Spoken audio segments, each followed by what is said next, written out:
evening, everybody. Welcome to Wednesday Night Stocks, where we're going to talk about a lot of things going on in the market. What's going on, Tanner? Not much, man. I'm watching stocks put up good earnings and then melt away once the market opens.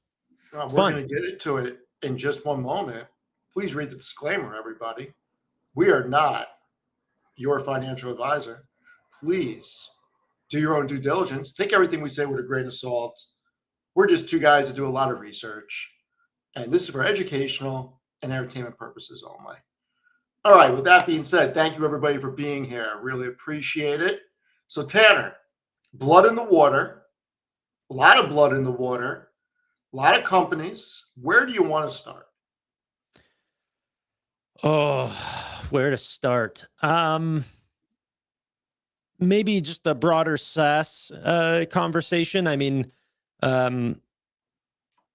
today was Shopify. That was the one that got took behind the barn and shot even after great earnings. Today is obviously it's down a ton, 6.7%, which is actually not too bad of a close versus where it ended up. At the bottom was at 109 on the day, which was actually down 13.5%. That alone in itself would be a bad day. The craziest part about that, however, is that in pre-markets, the stock was up over 13%. So it had swung after earnings from up 13% to down 13.5%, essentially a 26% swing on better than expected earnings, EPS, and raising guidance. A triple beat, literally, like unbelievable. Wall Street was so off on their numbers, and then they guided for 30 plus continuous growth into Q1 of 2026. Stock sells off. I'm a little bit blown away, but maybe that's just because they're easily replaced because they're a software name. Oh, shots fired by Tanner. Easily replaced. I mean, isn't Shopify the backbone of e-commerce? Of decentralized e-commerce, definitely. They're the number one player. I'm not talking about Amazon, obviously not Amazon, but for mom and pop shops, for a lot of businesses, their websites are ran on Shopify in addition to them selling on Amazon. Correct. Yeah. In addition, is a great way to put it. For a lot of businesses as well, they want to have full control over what is shown and how it's shown and how the promotions are shown. Amazon might not give them that exact flexibility nor the take rate. So, Shopify is actually a great way for them to offer their exact offering to their customers. The only problem is they don't get that organic, reach that Amazon can bring just by people going to Amazon.com, maybe without a purpose of purchasing a specific product, but then somehow they find their way to a, specific Nike product or something like this. Nike's actually a terrible example because they, had a whole thing with Amazon, but yeah.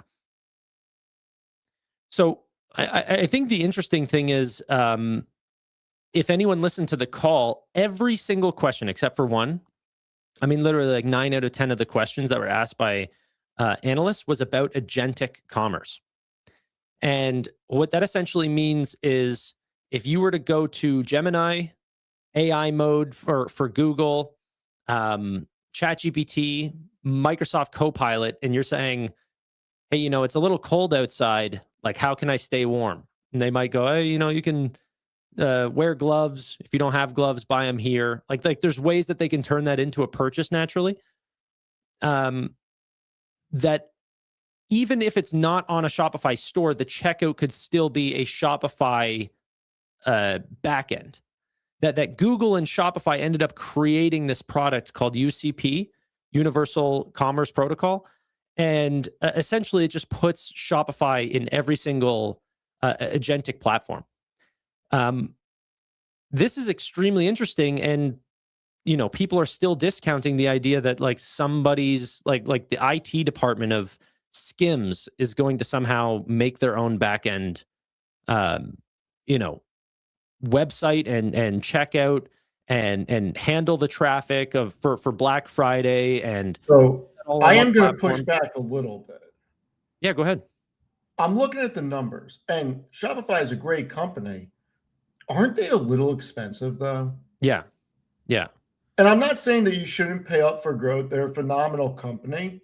And you and I have had this conversation. It's hard for me to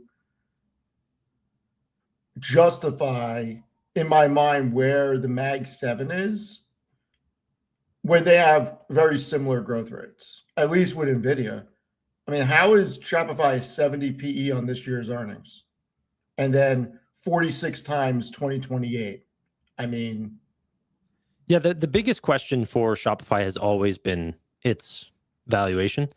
It's just one of those permanently expensive names, like a CrowdStrike or a Cloudflare or a Palantir or any of these names. It's because they're a one of one. They don't have a competitor. They grow market share so a fun statistic, at least the last time that they displayed it, I haven't seen it in a while, but about 46 new businesses are started on Shopify or converted onto Shopify for every one that they turn off the platform. And, essentially they're guiding for 30+% growth, while PayPal in the exact same market is calling for essentially negative growth. So in the same marketplace, you have such unbelievable market share gains that have been sustained for decades. It's almost like the same Costco effect. Like Costco is extremely expensive.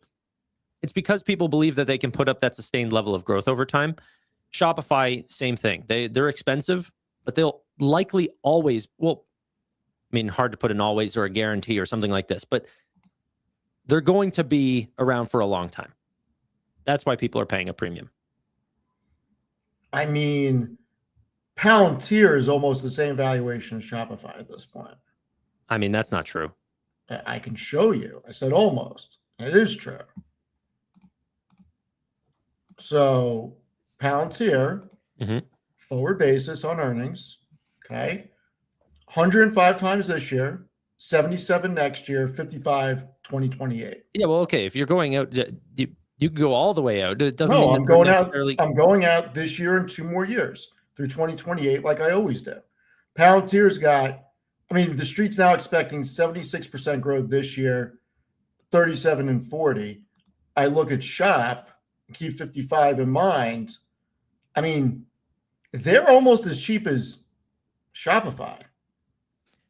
Yeah, I mean, these are based on their estimates that's saying that they're going to grow 15%. Consensus from the analysts, not me. Yeah.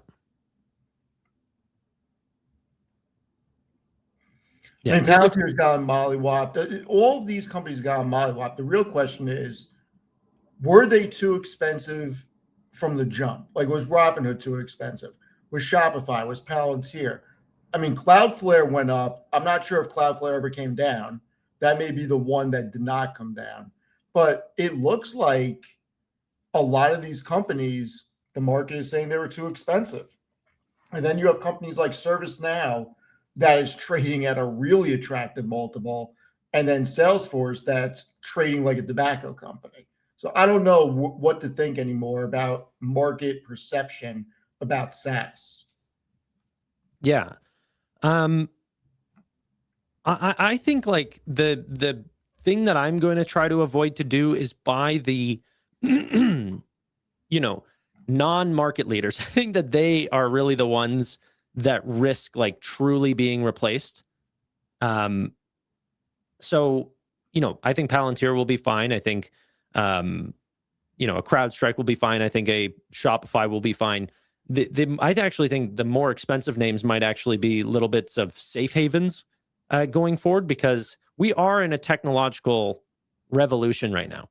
There will be massive changes and there will be companies that go to zero. I'd be focused on who the founders of those businesses are and if they actually have like a little bit of track record of seeing those next big changes and then adjusting accordingly. I think Toby has that. I think Toby Lucky's probably one of the greatest founders of all time. So I don't think that Shopify is getting replaced by AI. I don't think it is getting taken to the woodshed because of it either. I just think it's getting caught up in a narrative because that's where we're at right now. There's Yeah. some companies that are just getting taken to the woodshed. And unfortunately, there's some really good companies that are getting caught up in this narrative. And I think you're right. The market leaders should theoretically be fine. It goes back to what I've been saying that we'll use Shopify as the analogy. Just because an IT department can use this vibe coding to do things doesn't mean you're going to run your entire back end on something your IT department made in a couple of cubicles. Yeah. That's just not happening. And Shopify is one of the biggest ones because what are you going to do?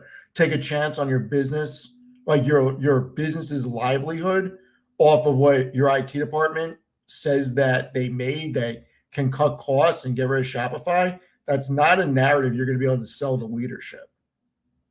Yeah, I agree. I actually, you know what? Like, I just realized the older that I get, the reason why companies are or can charge for very expensive software is because it's not because people enjoy using that software. It's because it actually lowers the total cost of ownership.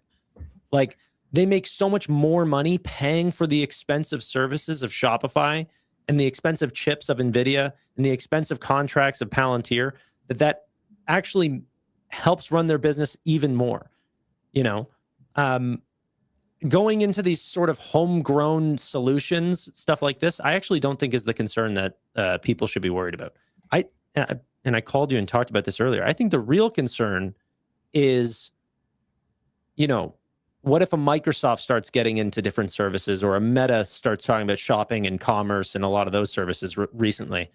Like, I think really good teams that are bundling their services with other solutions and also being able to sort of, you know, turn their engineers into like 10x engineers are the most important. Or like those are the big fears. But yet Microsoft's getting sold off too. I mean, You know? I'll show you something in a few minutes, but you're correct, and I do believe that is one legit fear. Because when you look at Microsoft, I'm bringing it up right now. I want to bring in the dynamics revenue. Hold on. So, Dude, wait. Or actually, I'll tell you after. But I was talking to an investor today, and they pitched the coolest acquisition idea, and I want to get your take on it after. okay, so dynamics. All I'll say about it is I looked at it in the past when they first came out, and from what I've followed up on and keeping up with the market, it is really robust and it's a real competitor now. Its revenue increased 19% year over year. That means they're winning large scale enterprise level contracts that Oracle, PeopleSoft, SAP, and Workday are not getting. And because those are who would be getting those contracts if it wasn't Dynamics. Dynamics is a full-blown ERP. It's not an HRIS. Now, what you said is critical because Microsoft has an unlimited checkbook. And if they can build a Dynamics product, which is an ERP suite, out of the blue, and obviously it's not out of the blue, it was a couple of years to build probably, but they can make that a brand new product line to bundle into their suite of products. Yes, they could theoretically be working on a CRM product. There is no question that is a possibility. And we can't say that it is not a possibility. So I would say that is one of the only bear cases that actually makes sense and has merit, along with the fact that we don't know if AI and robotics is going to reduce the workforce by so much that charging by seat is no longer the viable option, and if the revenue from agents can offset that. Those are two things we cannot prove or disprove. And I think that's the biggest problem right now, that we cannot prove or disprove if these companies are going to get overtaken by AI. My thesis is the same because this is what I deal with all day. And I have knowledge of how these things work. And I just think a lot of people making noise don't work at large companies. They're not in the decision-making process. They're not in the RFP process, and they don't understand, one, what it takes to actually select these platforms, two, what it takes to implement them, and three, what it takes to change from them. It's not, oh, AI is coming, Salesforce is dead. To get off of Salesforce, to migrate everything and to use something else, to get off of a Dynamics or a Workday or Oracle SAP, to get off of a ServiceNow, good luck. Good luck. No, I don't think anyone's questioning that. I think that I see it all the time on X. I think people are more questioning, okay, well, are future customers going to go to Salesforce? And like, is future growth going to slow to a zero? And then it comes to, okay, people are slowly starting to migrate off. Not that everyone's going to start, pick up their bags and leave next quarter, but, are people going to explore their options? I think businesses are decently smart and they do shop around. For some products. Yeah. For others, they definitely don't. I mean, look, a lot of these contracts are 5 years. A lot of these contracts have implementation costs. Some of these platforms, you have to hire consultants to help out. It's a big undertaking to implement this stuff. Yeah. I wanted to potentially. So what's the acquisition idea? I was talking to a very interesting investor who just opened my mind up to a couple really cool ideas, but none of them are really public market ideas. Okay. But one of them was, is there a possibility that PayPal is getting so cheap that a firm ends up buying them? That wouldn't even cross my mind, but maybe. I mean, Chris and I talked about this the other night. I mean, I'm thinking about coming out of retirement and becoming a vulture. I mean, PayPal at $38 billion. I mean, make me the CEO for 2 years. I'll turn this shit around.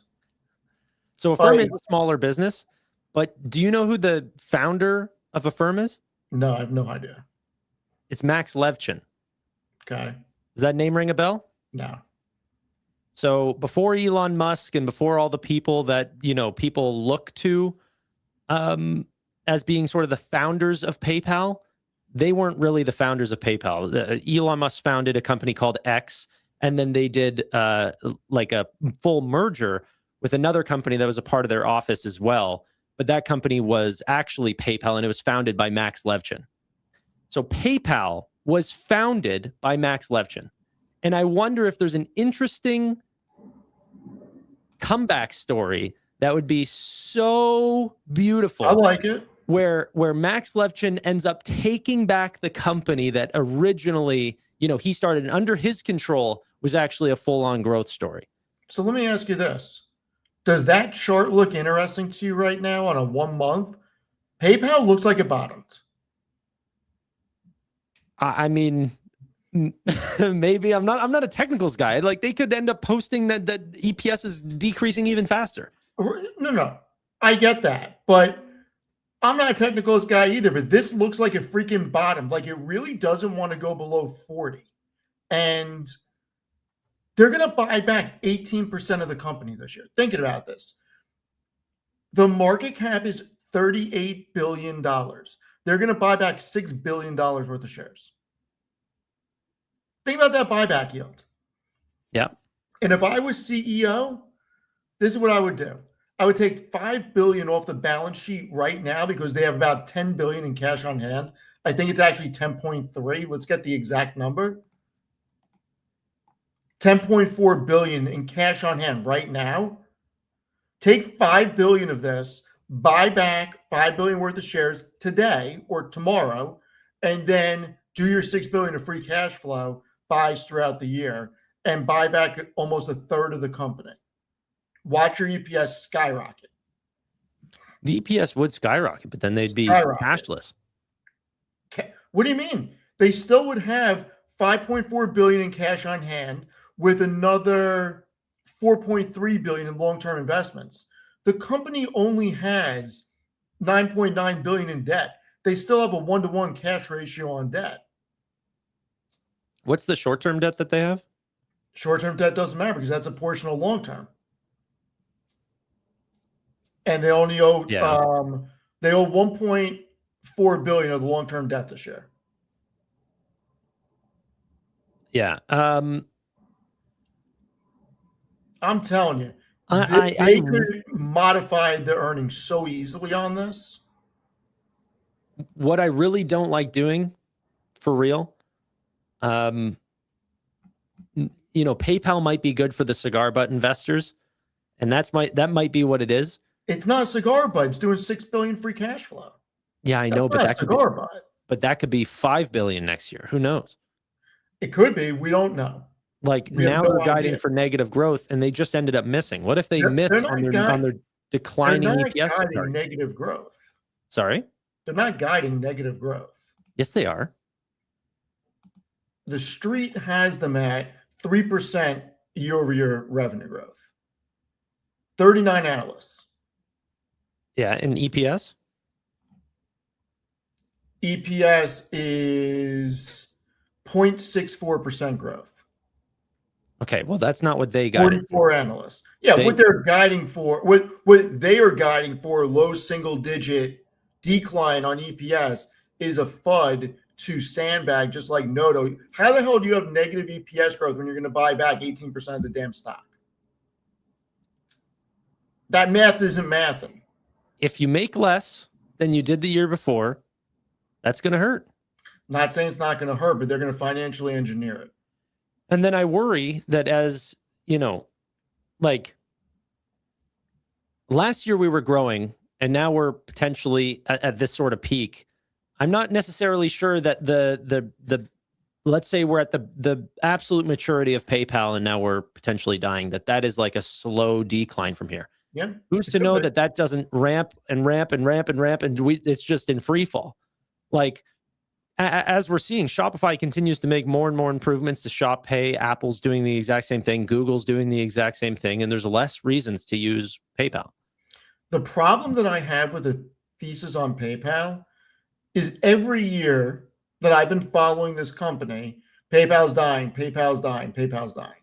But every year, they still grow year over year on revenue. Like, it doesn't look like a company that's dying to me. And that's what's so compelling about this at this point. I agree, but growth has slowed to almost nothing. Yeah, I agree with you. Growth is pathetic at this point. Yeah, but what if it continues to slow? That's why it's at $40 a share right now. I just have a better understanding of buying growth companies. And there might be a lot of opportunity in PayPal, but I think its best days are behind them. Best days of growing the business are absolutely behind them. They're never coming back. They're also not a company that's been out for 5 years. So the real gem in PayPal is if they can sustain the free cash flow and buy back so much of the stock over the next 2 to 3 years that EPS goes off the charts. Because at some point, then one, the street's got to give them some type of multiple, or two, somebody's just going to acquire them just for the free cash flow engine. You may even see that this year. Now, I don't make investments on the hope that somebody's going to acquire something because I have no idea if that's going to happen or not. But the numbers are incredibly compelling at this point. Yeah. Yeah. The numbers were compelling, I mean, at 60.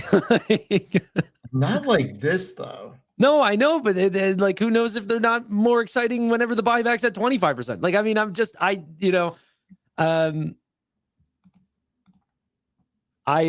don't want to. Where are you on Zeta? Their CEO came out today, made a statement on X. Zeta made a statement on X on the company account. I'm ready for next week. What was the statement? I'd have to find it. They're excited about earnings. Yeah. Yeah, I didn't see. You got to tell me. It's not a name that I'm following. It's not even in my Whoa, it's not even in the public portfolio? No, maybe someone has given it to me, but you know what? I'll send you some money. Go buy it. No. It's all good. I'll send you some money for the public portfolio. Go buy it. You know, what's funny is Don't Chris, worry, I I think, got sent you me covered. something like $100 to buy PayPal last time, or I forget what name he told me to get, but yeah, it's so funny. I'll actually see. I'll find out what Chris sent me money for. Here, let's see if I can find it. So they actually put out a video 8 hours ago. The future of marketing is powered by AI. Hear why from our leadership team and top industry experts. So they put out a minute video. I saw Okay. something else. I think it was on their CEO's account. Okay. Why is that exciting? I'm very excited about this. I think Q4 they're going to crush it. This has baby Palantir vibes all over the place. Steve just donated $20. Why not? Let's add some Zeta. Since Steve has Apple as well, all Steves should. I love it. I love it. Sebs, thank you for the super chat. Cloudflare going to run up huge with agentic AI. You could be very right. Mr. Taco Bout, Zeta down 35% year to date, absolute criminal discount. I agree. And then non-point, why not? Let's add some Zeta since Steve has Apple and all Steve should. I mean, look, I started a position. I'm still buying. I think that Zeta is going to be the future. I think it's very undervalued, especially at a 4 billion market cap. And this is a company that's about to flip operating and net income to positive. They're free cash flow positive. Balance sheet looks great. You have 15 consecutive quarters of 20% year over year growth. You have 18 quarters of consecutive adjusted EBITDA expansion. I think this is going to be really good. And the reality is, if this goes to 20 billion, I don't think anybody's going to be surprised. And that's a freaking 5x from here. So the non-point guy that just donated the $20, his name's also Steve, by the way. This is Jonathan Price. He's been all over Vertiv, and I should have listened, man. I told you. I told everybody. I mean, I'm going to give the win to Jonathan, but I mean, I'm on the record on seeking alpha with Vertiv. all right. Hey, Just saying. the guy comes with receipts. I got receipts. You want to see a heavy receipt right here? So, yeah, after I show this one. January 2nd, up 41% since. All right. I got receipts. There you go. Is it a strong buy? I got receipts. I'm bullish on it. How about QXO today?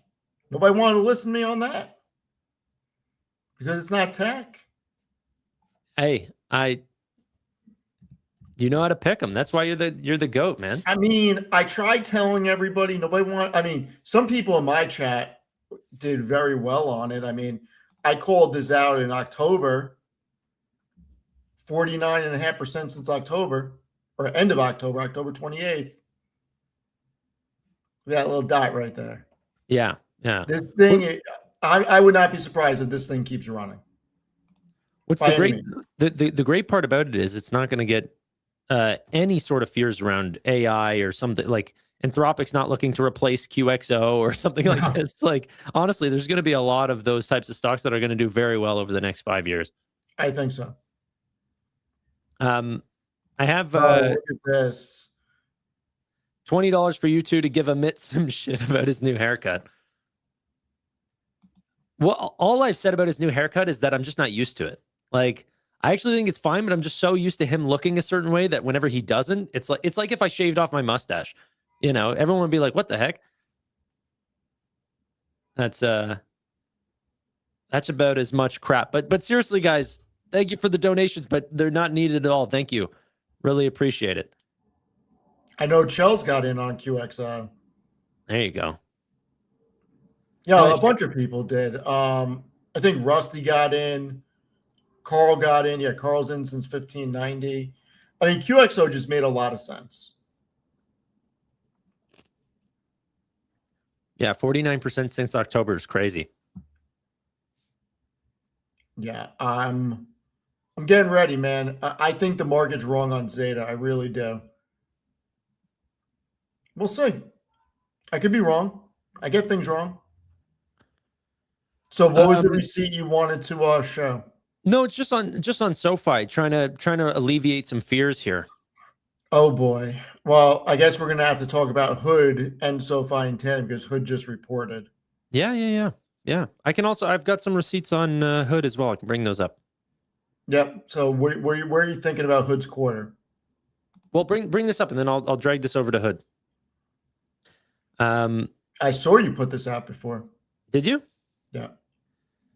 SoFi's website traffic. Everyone is discounting this and saying that this is AI agents, and I have a way to absolutely disprove that. Regardless, we saw a 46% year-over-year bump. It was also the biggest month-over-month bump in terms of growth in website traffic for SoFi. So 28. I would have been happy with 25, like a slight increase, like been on the trajectory that we were on before, but no. Big tick up on SoFi's website traffic. Now, the interesting thing about that, and why I say that I can have a little bit of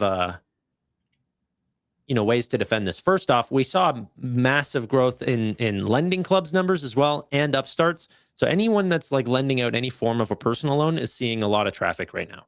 So I think it's more thematic than not. However, whenever you go ahead and look at all the companies that I track, which are all just fintech companies for website traffic, none of them out of that list is growing as fast as SoFi. So if there was some agentic bot scraping, something along these lines that is leading to that growth, you would see it across all of the names. But you're not seeing that. Hood saw a slight tick up as well. There were a couple companies that saw slight tick ups, but nothing like what SoFi saw. So even in a sort of agentic space right here, there's different companies that are benefiting differently. SoFi's built a little too good. Here, share the screen. So what we ended up seeing is that, Chime ended up putting up great numbers, not the highest they've ever seen, but slightly better than expected. Nubank, Robinhood actually put up decent numbers. So sort of a little bit better than November and December. And that also shows up in the, January traffic as well for the amount of trading volume. Coinbase didn't see more traffic. PayPal, obviously not after December, because December is a holiday spend. Sort of you see that across October, November, December. However, Venmo actually did beat new highs after December. Cash App, another new high. Upstart, Lending Club, like I said, those companies are also doing very well. And then Ally doing, decent. But none of these are growing nearly as fast as what SoFi is growing at. Okay, you can see that across here. Well, that's what Noda was complaining about when you and Tevis interviewed him, that they're using a different valuation method for these other companies and not them. Yeah. I mean, I've often complained about that when I look at things because it doesn't make sense why there isn't just one standard. I mean, $1 is $1 of revenue, $1 is $1 of EPS, and 10% year over year is 10% year over year. I mean, math is math.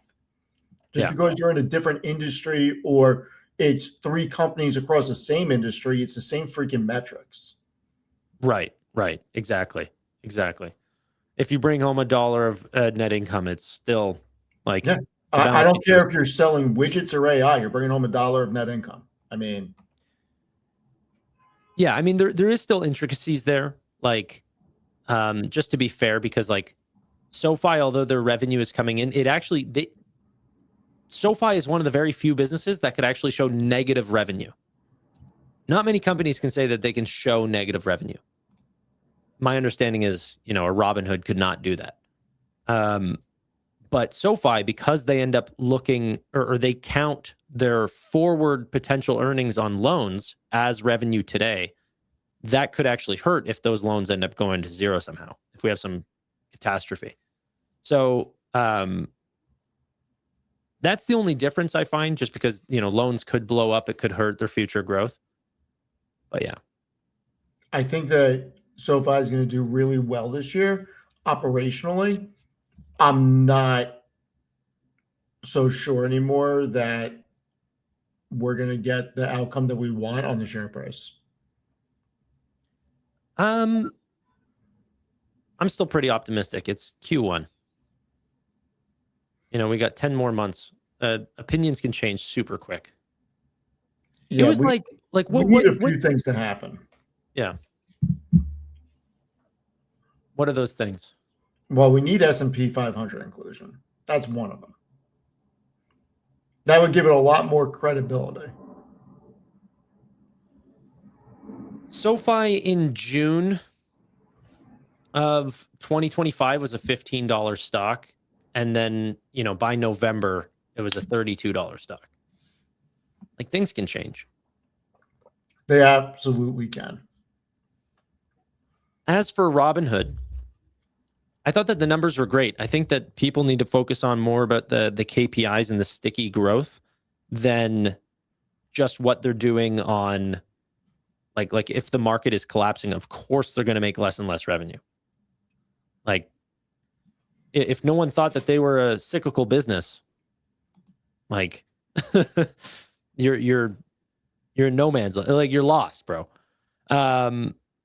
However, whenever you take a look at the fact that, they're growing banking clients, futures, prediction markets, Robinhood Gold subscribers, retirement, all of these things, whenever we turn around, revenue is getting big. Which one? The gold membership revenue is getting big. 4.2 million members. Yeah, it's getting really big.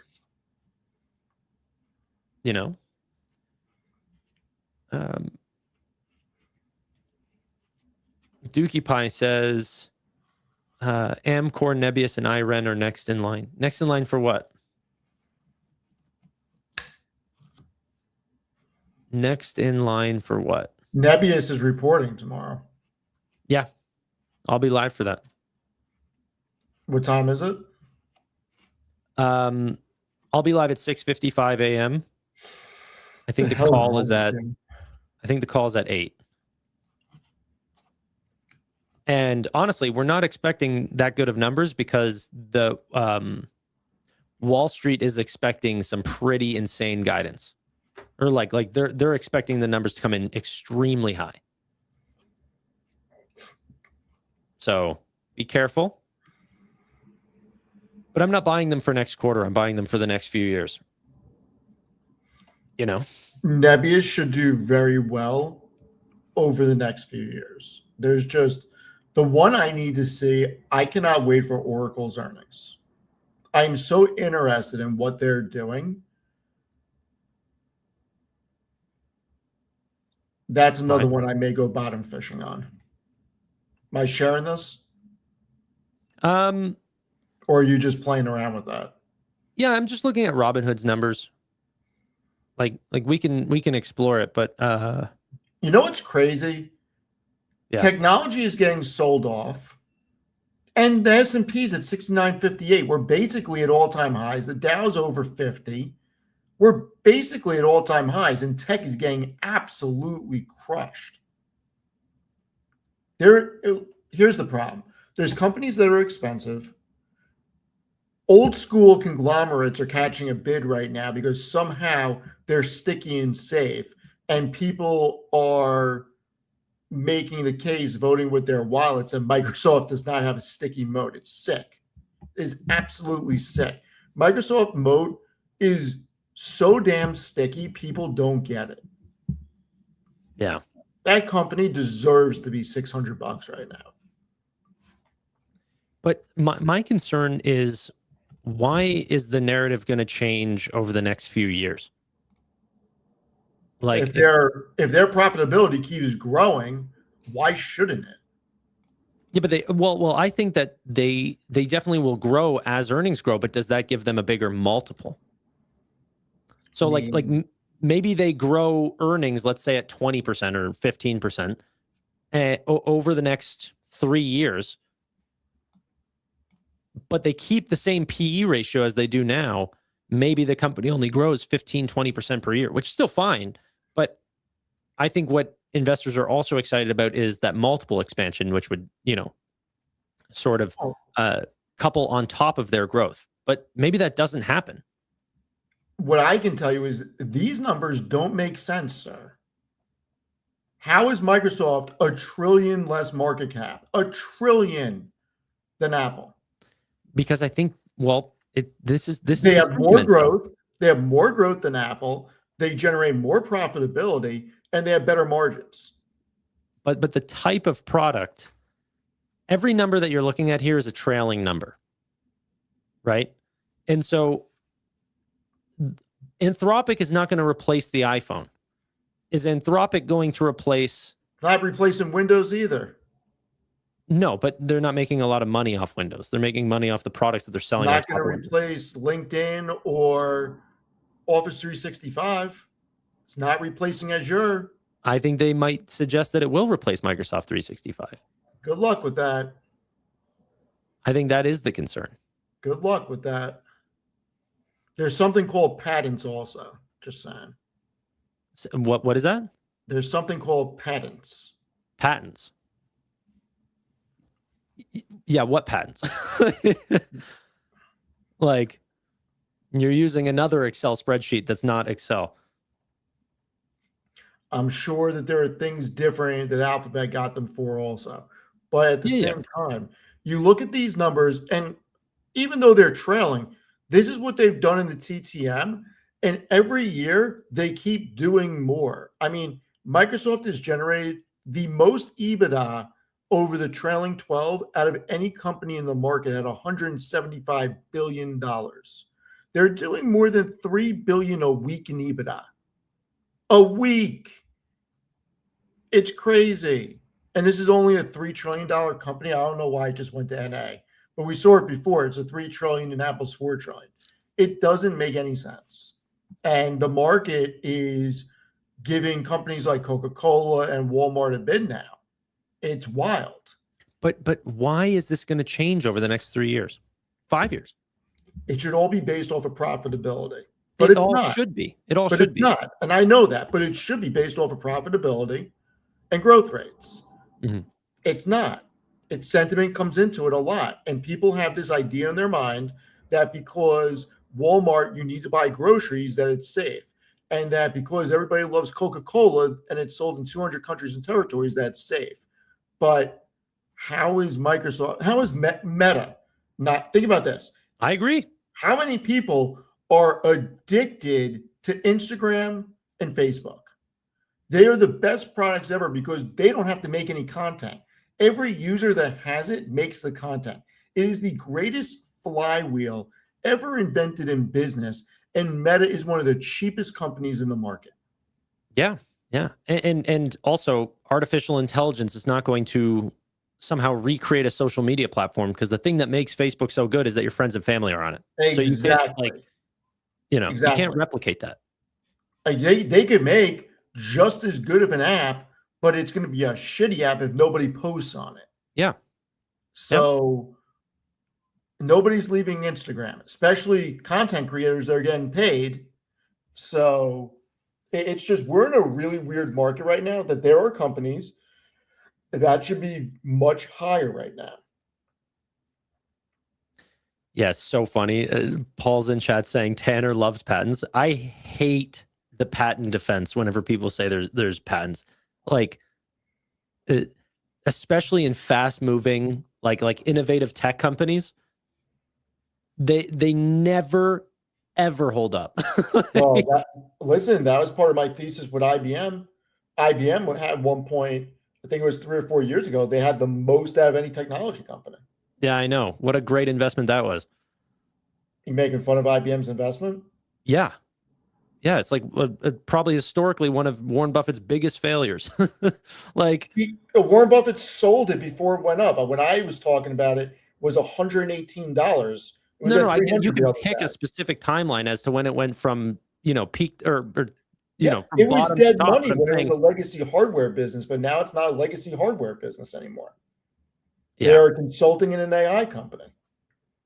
I think these patent defending businesses are the scum of earth, and they all suck. And the people that invest in those types of businesses to think that like they're super defensible is a weak argument. I hate patent businesses.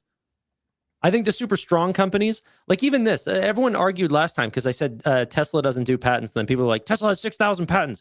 It's like, no, they do that so then they can essentially avoid patent trolls, but they are not actually defending those patents. And a lot of their actual stuff is open source and they win via best design. And Elon Musk has been extremely open about that. But yeah, I mean, I don't think Microsoft should be a good investment based on like they're going to win by innovating, not by trying to defend whatever the heck Microsoft 365 is. I mean, people are not getting off of Azure. People are not getting off of SharePoint. Their whole suite of products works for enterprise business clients. And that's the most important thing for Microsoft. It's such a sticky thing. And we all we see is quarter over quarter and year over year growth up and down the line for Microsoft. To think that they're going to get disrupted, they're the ones doing the disrupting. Okay. Like if AI is this big thing, Microsoft is the de facto winner just because of Azure and their data centers. So Yeah. it's hard to fathom a world where AI cannibalizes the company that's hosting it. I mean, it can't host itself. No, I agree. I think Azure's going to stick around. I'm not like, I'm a shareholder of Microsoft now. I'm excited for, you know, a lot of what they have going on. I think a lot of software is going to be defensible. But I don't know. I just wouldn't bottom fish in this market. Like I saw people talking about how excited they are for like HubSpot and stuff, and I'm like, I don't even know what man. HubSpot is. What? I don't even know what HubSpot is. Yeah. They're a CRM, but yeah. Or at least I think they're a CRM. Yes, they are a CRM. I don't even know why I'm questioning myself there. Yeah, I mean, look, there are companies that are going to have a lot of problems. I think that there are some that will turn around. The question is when. And we need that inflection point about what's able to be disproved and what's able to be proved. And I don't know when that comes. So software is a very hard thing to invest in right now. There's no sugarcoating it. Are there plays that can work out? Absolutely. But I mean, it is not easy. What do you think about Figma?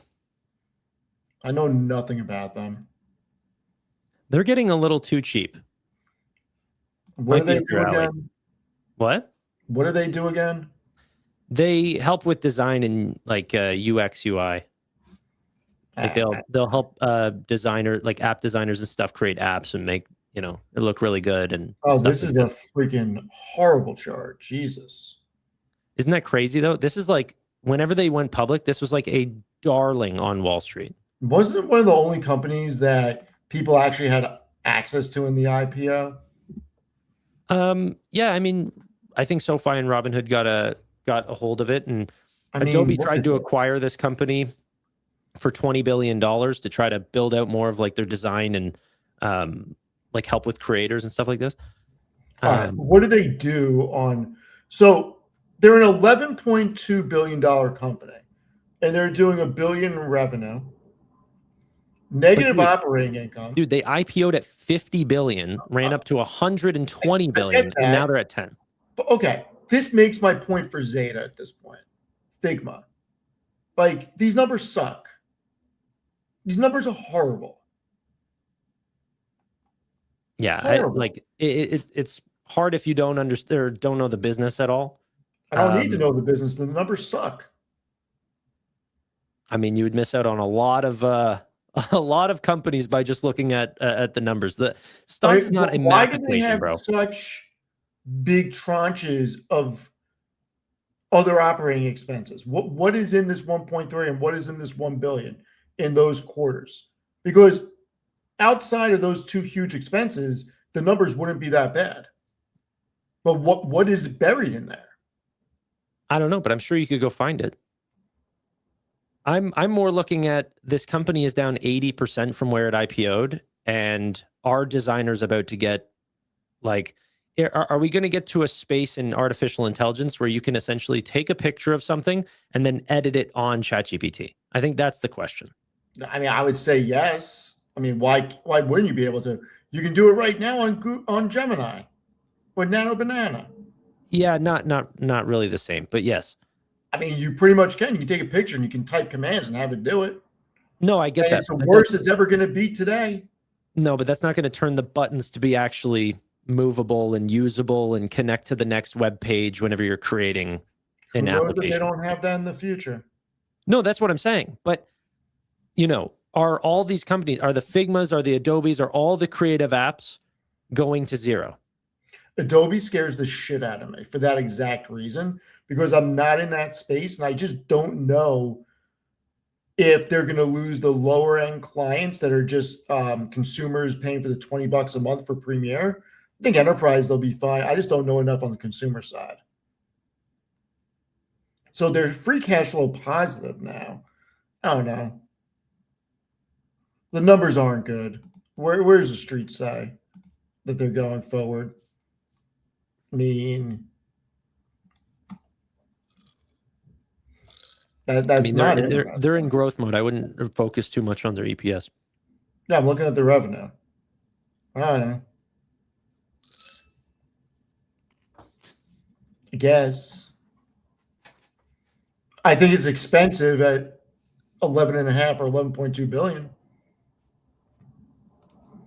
I'm curious from your like whenever you go to research a company.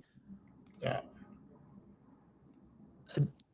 Does a company have to get past the sniff test? Like, when do you start looking deeper into a business? I mean, take Zeta. That's not a company I would typically invest in, right? Well, let's take Figma. We just did. The numbers suck. I wouldn't even bother looking at the deck. Yeah, so that's what I'm saying. Like, I mean, how do you know whether to pick a company and go into further details? Because just the way that I watched you immediately say no to Figma was surprising. Okay. So here's what got me interested in Zeta. All right. And this is why I look at the freaking income statement on a quarterly basis and they're growing, but they're about to flip operating income. They just did in the last quarter. Net income is going in the right direction. They're almost profitable. EBITDA, they've been profitable. This reminds me of a baby Palantir, baby SoFi with this. You look at the balance, I'll put it on an annual basis real quick. I mean, they're already doing over $1 billion. Good growth. When I look at the balance sheet, $385 million cash. Long-term debt, 200 mil. So double cash to long-term debt. They have a very low share count at 240 million shares. And here's your favorite thing. When you look forward, growth is accelerating. They're expected to do 28.2% this year and 34% next year. And I do like that. After listening to some of the conversations with the CEO and looking at the acquisitions that they just did with the Marigold acquisition, growth could accelerate in 27 also. There's a decent possibility of that. And I looked at it and look, I gained a lot of respect for Zeta listening to the Dan Ives interview with their CEO, because he said to the board of directors, which is a very hard thing to do, in 2017, they were doing $50 million of EBITDA. And we're like, we're going to gut this. We're going to make no money for the next 3 years. We're deploying 400 engineers and we're recalibrating and building this out for the future of AI, before AI was a thing. They got 15 quarters consecutively of 20% year-over-year revenue growth. They have 18 consecutive quarters of adjusted EBITDA margin expansion. This is a company that, keep in mind where Figma is, right? Zeta's market cap is 4.2 billion. with better numbers and more growth. And that's why I'm saying, like, if a company like Figma is 11 billion, tell me Zeta can't get to 11 billion. I mean, that's basically a 3x. Yeah, I think that. I mean, you're just looking at the numbers, though. I looked into the business.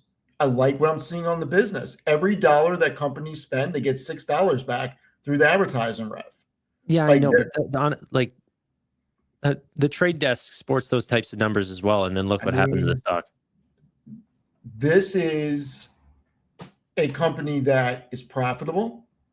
They're free cash flow profitable. These can all be said about trade desk. Okay. And the trade desk did very well until it didn't. I'm just looking for Zeta to get to 15 to 20 bill, then I'm getting out. What are they at now? I told you 4.2 billion. No, I'm just saying, by the way, I'm not being anti Zeta. That's not what I'm even trying to do. I just think like the comparison between Zeta to like a Figma or something like that and saying one investment is good and one investment's bad. It's like Figma for real does not have competitors. Like they're a one of one. And that's why people pay a lot for that business. I don't know. I don't know why you guys want Amit and me to debate Zeta. We both own it. Like, sorry? No, there was a comment, need Amit and Steve to debate Zeta. Amit and I are both bullish. I mean, Amit owns it. I own it. There's nothing to debate. Yeah, they both like it. Yeah. I think if you researched this company and took the trade desk out of your mind, I think you'd end up liking this company. Yeah, but I can't take the trade desk out of my mind. Why? Did you lose money on it? Yeah. Oh, well, okay. Yeah, I did. Because I bought it after the initial crash at like, $60. And then it ran up to like 75 and I was after the next quarter. And I was like, you know what? That was a good dip buy. I know what I'm doing. I love Jeff Green. I love the industry. Advertising is a great space. And, they have this new AI platform that everyone's going to get super excited about. What's the name of that platform? Kokai. Kokai was sort of, the next, like it all just reminds me of like Athena and all of these platforms. Like we have this new platform. It's all AI based. It's going to change the game. And it just, I just get all these feelings. And then of course they missed on numbers because the competition in the space ramped up from Google and Amazon and Trade Desk had to guide lower and they got stomped out. Like, yeah. And Jeff Green was an absolute advertising giant. I mean, you cannot pick a more exciting name to run a company in the advertising space. So that's why I'm just scared to run into and the lesson that I learned from the trade desk is that I need, if I'm going to be in the advertising space, which I think is super exciting, I need to own the user. Meaning I want to own the place where the pricing and the end point of the advertising, the customer goes directly to that domain. Facebook, Google, Amazon, YouTube, Reddit, all of those places are where the customers are actually going. And then those companies decide the pricing. And at the end of the day, as long as they can keep growing on users, they can eventually find better conversion rates and better pricing on advertising. And the companies that tie into those on the buy side of the advertising, on the sell side of the advertising, I think those names flop in and out. And those names can change very, very quickly. But, those are all the names that I'm very excited about. And I own all those that I named. Reddit, Meta, Google, Amazon. I like those. We'll see. We will see what happens. Zeta reports next week. Let's see what happens. I mean, look, they could go down to 12 or 14. There's no question about that. I do think that if they do, I'll double down at this point.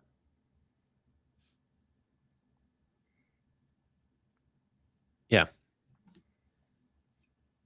So People we'll use see. text, email, sites, etc. I completely agree. I'm not saying there's not a business for Zeta. It's just hard to get a lot of transparency and visualization into how they're doing. It's just for me. Like whenever I make these comments, people are like, "You're investing wrong." I'm like, "No, it's just for me. That's Yeah. it's how I sleep well at night." There's no right or wrong way to invest. What works for Tanner works for Tanner. What works for me works for me. That may not work for other people. I mean, Uzi and I went to lunch today. We had this conversation. He's in the chat. I mean, we legitimately had a 20-minute conversation about exactly that. And, I think that so many people get caught up on nitpicking about things. The idea is not just about making money, but Tanner said it, how you sleep well at night. Like if you are going to stress out about something to invest in, don't invest in that. There's no reason for that. Well, Uzi in chat is saying Meta won't give your audiences emails and unique IDs. Who gives a shit? Like you're just taking all the KPIs for Zeta and going, Meta doesn't have these. It's like, okay, well, take all the KPIs that Meta has and say, hey, Zeta can't cross-sell someone from Facebook to Threads. It's like, does that mean that Zeta's a bad business? Do me a favor. Yeah. Look into Zeta. Take 20 minutes and look into it. I had someone on my channel to, give me the deep dive on the company for an hour. I wasn't like, Okay. I think if anyone gives you the bull case on a company, they're all exciting. I'm not disagreeing with that. That's why I'm saying that you should look into it on your own. Yeah. Like if you listen to any earnings call for every business, like you'll be sold on tobacco names, look at You're all the talking to exciting the things wrong that are guy. I'm invested in those. No, I'm not, but I'm just saying I was going to go through the whole list of every publicly traded company is going to be talking about why they're an amazing business. Yeah. I mean, look, the numbers on Zeta are exactly what I want to say because it looks like growth is accelerating and they're about to become net income annualized profitability. They're trading at a good multiple. And I think that they can add billions to the market cap, and I think I can make money on it. I mean, this is not a investment I'm looking at for 10 or 15 years. This is one of those investments that I think can do something in the next 2 or 3 years and make me a good amount of money that I can extract and throw into something else. It's definitely way more exciting here at 16 than 24. Like, I mean, Yeah. I think whenever I got pitched on it, it was like $24. It's like that does put a completely different multiple on the stock. So I will tell you this. I'm not going to say the person's name. I'm not going to say the company. I was talking to somebody today at a very big investment firm, and I need him to do something for me. And we had a conversation for about 10 minutes, and I asked him something, and he asked me what I'm looking at, and I said, "Well, I really like Zeta here." He's like, "What's Zeta?" And this is one of the big companies. And he starts looking. He's like, "Oh shit." He's like, "Our firm has a 27 price target on it." And he's like, "I'm going to look into this." I mean, I don't know. We'll see. I'm going to find that firm right now. I'll text you what firm it is. I'll just guess. Look at the private chat. There's a couple of companies that are. There's only two businesses with that. Look at the private. That was one of the companies. Yeah. Okay. Very cool. Anyway, what are you getting into? I mean, there's blood in the streets. Are you gonna pick at anything here? Or are you gonna wait and see what happens? I got no money, man. So, it's weird. I'm sort of thinking like, what's the reason for the sell-offs on some of these names, like the software names and stuff like this? And why would that change? Like why? Figma as an example. getting beat up on the idea that ChatGPT or Anthropic can essentially recreate their product. Is that going to be solved? Like, are people going to somehow say, no, you know what? Figma is actually going to be here and stick around as those models are improving? I only think we only get closer to replicating Figma over the next few years. Whether or not they are able to do that, I think that sentiment is only going to sort of get more worrisome as the models improve. So I don't want to buy names that are subject to that sentiment just keeping them low. I want to buy names that are a little bit more insulated. I got it. Or like Nebius might even be one. I think the big focus on artificial intelligence is very, very real, and they're only going to get strengthened by that growth. And I know the company, and I believe in it. So I like Nebius. I'm agreeing with that. Or I like Microsoft and Google Cloud and AWS here, because they're only going to get strengthened by, AI. But like CRM, I don't know if I would buy CRM. I just, and not even that I think that their business is going to die. I just don't know why the sentiment would change anytime soon.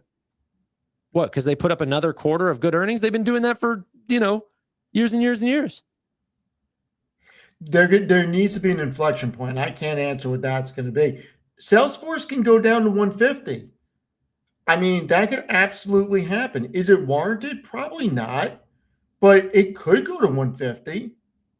I mean, at some point, it's going to get even more cheap. So who knows?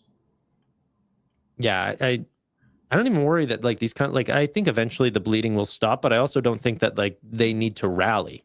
What if they just stay where they are? They just stay stagnant and sort of underperform. So I got somebody giving me great advice right here. You ready? All SaaS will become PayPal. Tanner, I should just buy the S&P 500 and call it a day. Yeah, the S&P 590. I think that's a typo. No, I know. You should. What are the 90 companies that you would add to the S&P? Before we do that, I mean, listing them off. I guess Action doesn't really watch either of us that much. I buy the S&P every 2 weeks. I have a lot of S&P. It's a cornerstone of my portfolio. I love the S&P. So I am an active buyer no matter what happens on the S&P.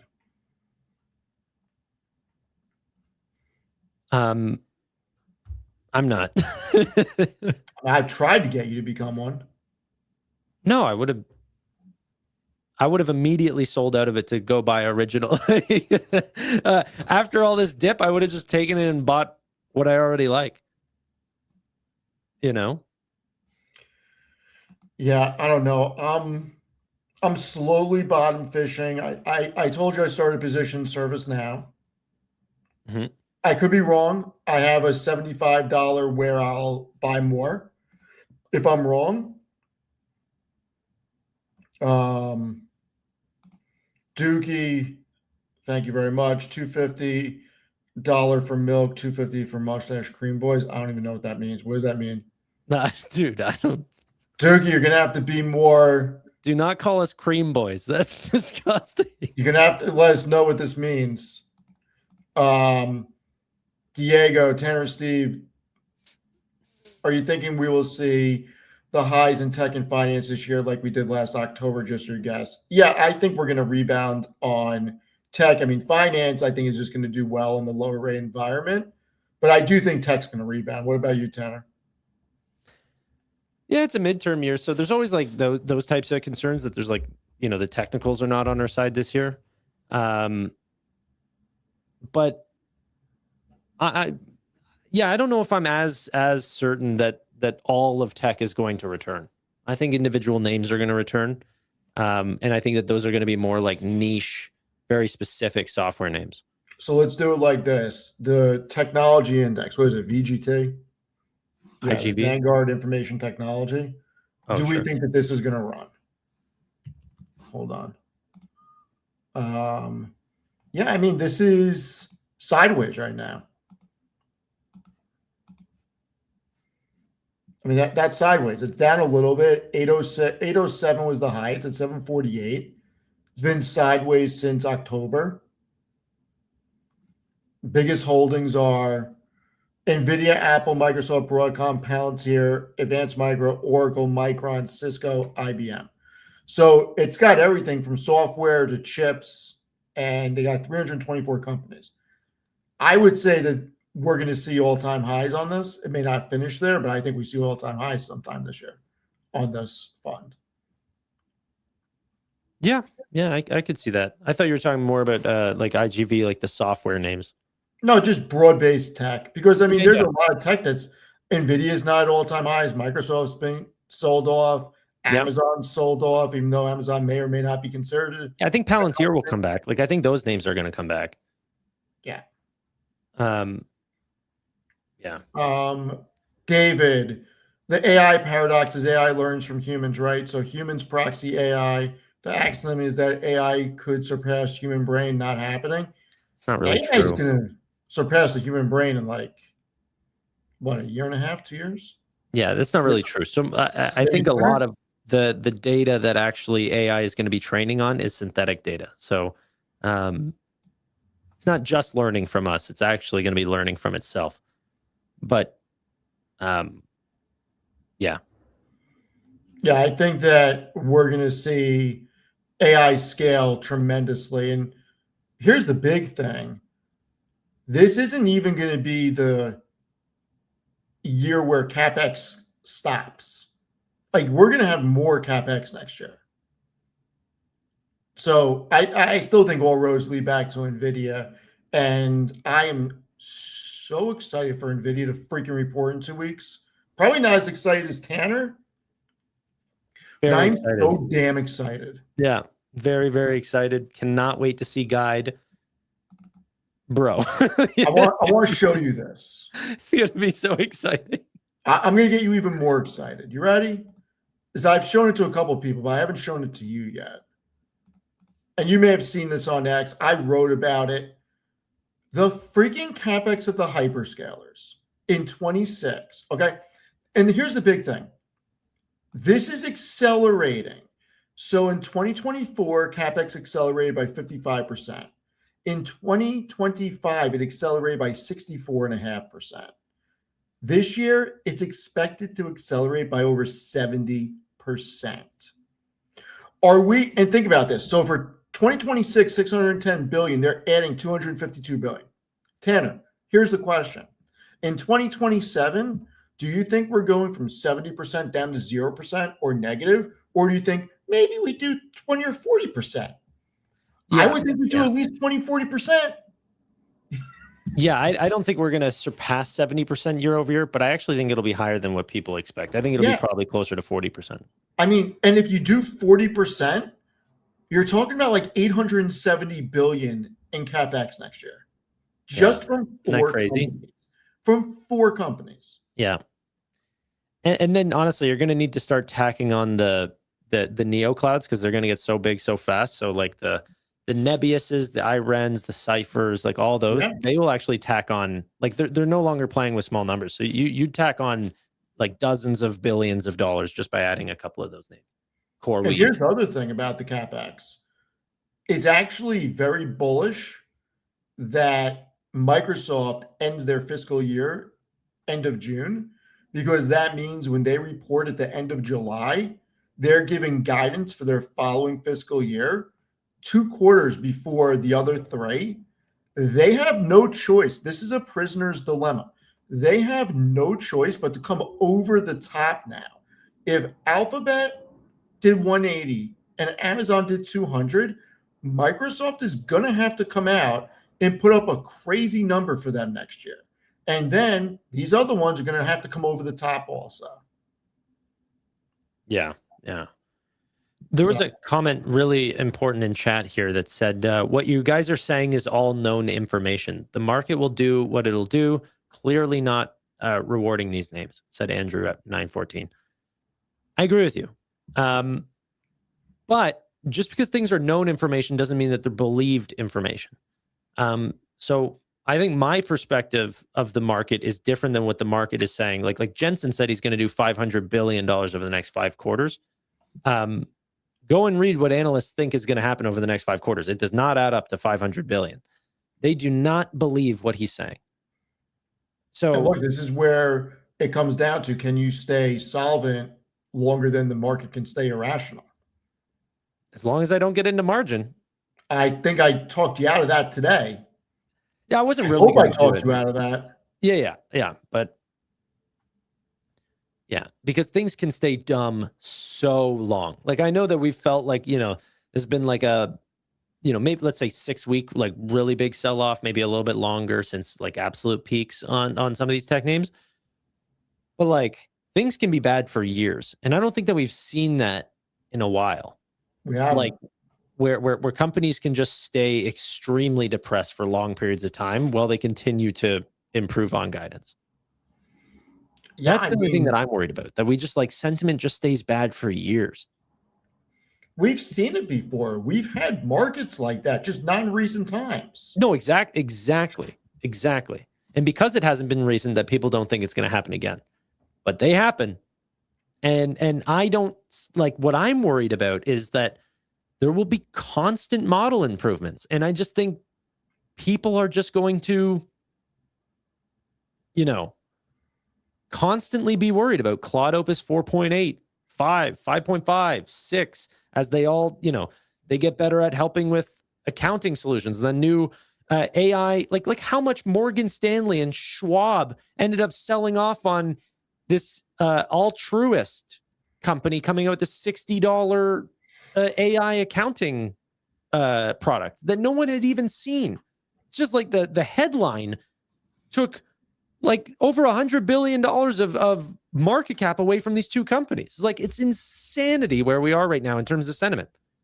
It's you're guilty until proven innocent, but that might happen for the next multiple years. Yeah. Look, the biggest thing is for me, find great companies that are doing huge amount of profits that have forward growth. You should do okay if you're playing individual names. I rarely go with small companies. Zeta's one I'm going with only because I like what I'm seeing. I have no problem buying more Microsoft. I have no problem buying more Amazon. I have no problem buying more Nvidia. Yeah. I mean, the numbers support it. Oh, I'm going to continue to like, it's not that I'm just going to be stacking cash, by the way, guys. I'm just going to buy companies that I think are more, that are not going to be hit by these types of stories. I don't think Amazon's going to get hurt. I don't think Meta is going to be hurt. Like they might in the short term, but I don't think long term they're going to be continued to get hurt. I think Salesforce and these sort of names could continue to get smashed. They definitely could. Just Absolutely. based on sentiment. They could continue to grow every quarter, but sentiment's just going to get worse. Like that, and I'm not I'm not predicting that. I'm just saying that could happen, and I don't need to take the risk. Yeah, and the reality is Salesforce may never get back to 350. I don't know. I don't have a crystal ball. If I had a crystal ball, every single thing I say would come true. I don't. Salesforce could do very well. It may not. The numbers make it look inexpensive. But if the market does not have confidence in their future, then this is exactly what's going to happen. And we need some type of inflection point for this flush out to stop. Like, this is no longer people getting margin calls. This is no longer people selling into weakless. This is straight up the market does not believe that these companies can monetize assets in the future. Steve, you're about to yawn. Tanner just yawned. I didn't yawn. It was me. It was Tanner that yawned. Yeah, because it's getting real close to my bedtime. So why would you guys say, I hope Steve isn't getting paid by Zeta? Like, I've never taken $1 from anybody. I write about and I talk about what I want to talk about. Period. Guys, the stock just fell from 24 to 16. It's an interest like that Like excites the long-term numbers are investors. interesting. I said I was starting a position at 20. I said I would buy it up to 25 or I would buy it down to 15 because that's where I said I thought it could go.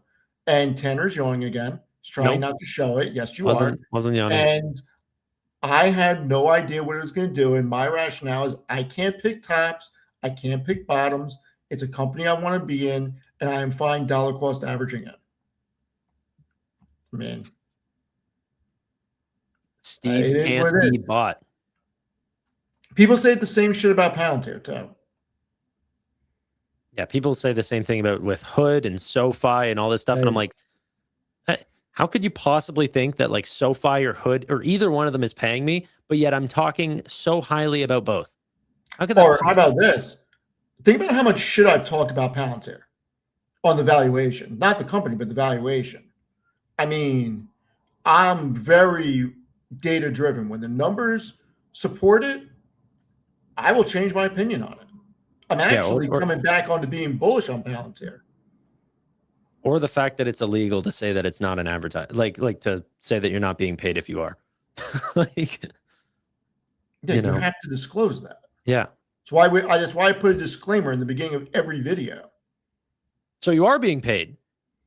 I mean, you walked right into that. No, I didn't. That's why I put a disclaimer in every video because we have to say what we're doing. Like, I'm not being paid. Everything I say is my own opinion. That's in the freaking disclaimer. You have to disclose that. That's why I put a disclaimer. Okay, let's wrap up. I need to have a sauna. We mean sauna. It's not even 9:30 yet. Yeah, I know, but this is whenever I have to disconnect. Is this the Tanner witching hour? Yeah, 9:30 is the Tanner gets off the camera. You know, I want to do a little shoulder exercise. I want to hang. I want to do some dead hangs. I'm not laughing at you. Somebody said I should freaking steal Chris's freaking thing now that Chris can't use it anymore. How does data-driven investing sound? Oh, that's hilarious. All right, let's leave them with this. What are you rest of the week? You doing anything market-wise? Well, Nebius is tomorrow, so I wanted to just quickly say that I'm not necessarily expecting that tomorrow, like we could have a big bump tomorrow. Like, I'm not calling for any market reaction is essentially what I'm trying to say. They could definitely end up selling off tomorrow because I think that they are trying to show, they're not sandbagging, okay? They're trying to show some pretty optimistic growth. And I think it was last quarter where they actually missed their numbers very slightly, and that actually ended up hurting the stock. But the growth that they still put up was 400% year-over-year growth on Nebius specific growth, 355% for Nebius Group. So while they might end up coming in shy on their numbers, I'm still looking for extremely high triple-digit growth rates. That's the important part. So the stock might take a hit, but overall, the growth is still there. Cool? Yeah. I don't think I'm waiting for anything this week. I think I'm Nebius. I mean, I just don't own enough to really care as much about the earnings call. I'm really just waiting for Nvidia and Zeta to report at this point. Broadcom. I think that's it.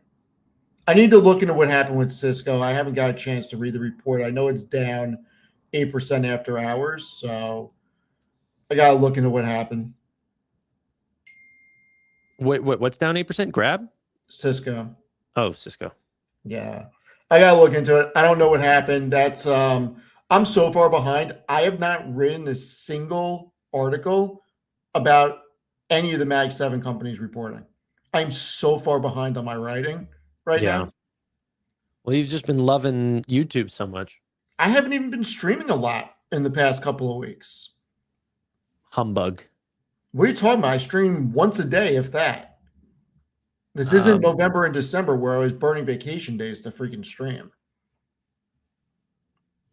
Yeah, Tanner and Sam should do a joint stream. I don't know if Sam is doing a stream with me, but I know that there's going to be a ton of guys. Like, Manuel's going to be there. Neil, Tevis, myself. I don't know if Sam's a part of that or if he's doing his own thing. There's going to be a lot of guys there.